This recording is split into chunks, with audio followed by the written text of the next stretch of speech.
দেশের প্রতিটি নাগরিককে যদি স্বস্তিতে রাখার চিন্তাভাবনা সরকার করে থাকে, দেশের নাগরিকের ভালোর কথা চিন্তাভাবনা করে থাকে, তাহলে সরকারকে আগে দেশের বাজারের ঊর্ধ্বগতি দ্রব্যমূল্যের লাগাম টানতে হবে।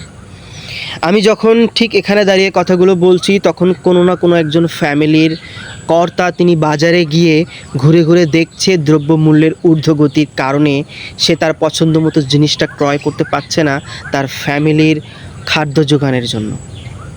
আমি যখন এখানে দাঁড়িয়ে কথা বলছি, তখন দেশের কোনো এক প্রান্তে কোনো এক বাজারে বাবা বাজারে গেছে বাজার করতে ফ্যামিলিকে তার প্রয়োজনীয় খাদ্যদ্রব্য কিনে দিতে, কিন্তু যখন সে দেখছে বাজারে দ্রব্যমূল্যের দাম দ্বিগুণ তিনগুণ বেশি হয়ে গেছে, তখন সে তার প্রয়োজনীয় জিনিসটি ইচ্ছে মতো মনের পছন্দে কিনতে পারছে না। আর ঠিক এখানেই তৈরি হচ্ছে অস্বস্তি, অশান্তি, মানসিক প্রেশার।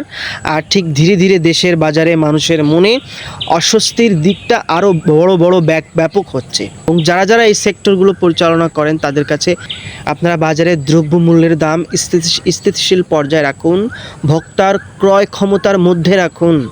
তা না হলে দেশের মানুষ, বিশেষ করে নিম্নবিত্ত নিম্ন মধ্যবিত্ত পরিবারের মানুষ অনেক অনেক কষ্ট পাবে। সুতরাং আমি সরকার এবং সরকার পরিচালনায় যতগুলো সংস্থা আছে সবার কাছে অনুরোধ করব, আপনারা বাজার মনিটরিং করুন, যে পণ্যের ঘাটতি আছে সেটা আমদানি করে হলেও পূরণ করুন, যাতে করে দেশের মানুষের মনে স্বস্তি ফিরে আসে, খাদ্যদ্রব্যের কোনো ঘাটতি না থাকে।